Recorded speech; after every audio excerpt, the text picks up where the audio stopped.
I think a fundamental premise of social science is that by better understanding our social world, we can figure out ways to make things work better.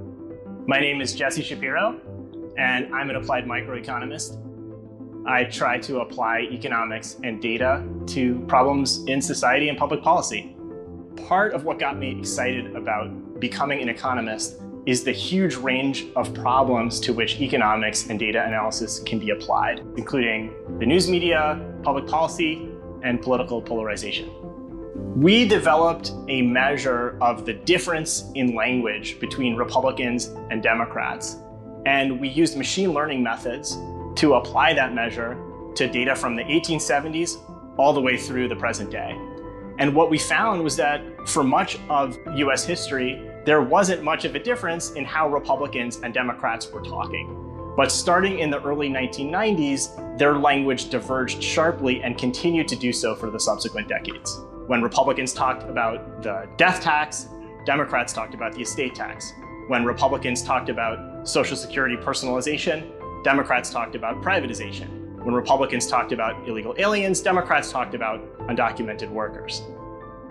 Media slant refers to the partisan tone with which a news outlet covers the news. And along with my collaborator, Matt Jensko, we used a computer algorithm to look in the speeches in Congress and isolate phrases that are used much more by one party than the other.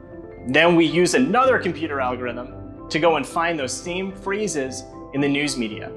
And so by connecting the phrases used in the news media with the phrases used in Congress, we could figure out whether a given news outlet was talking more like a congressional Republican or more like a congressional Democrat. And that gave us a way to measure the slant of the news outlet, and then we could relate that to other variables that might influence how a news outlet covers the news.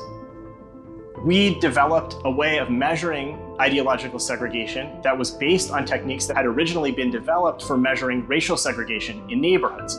Only here, instead of neighborhoods where people live, we had news outlets where they go to get information. What we found is that although there is partisan segregation in online news, it isn't all that different from traditional media, and it's much less extreme than what we would see in, for example, face-to-face interactions. SNAP is the program formerly known as food stamps. It's an extremely important part of our safety net, yet there is a lot we still don't know about it. Along with some co-authors, we used novel data from a grocery retail panel to study what happens to households' food spending and the composition of food spending as households go on and off the program. Among other things, we found that household food spending increases more when households enter the program than some textbook economic models would predict. I try to remain open to different ways of learning about important problems.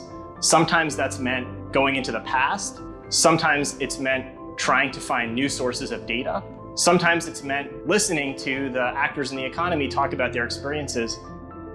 I think the combination of economic theory and data analysis is a really powerful way to understand the social world and hopefully improve it.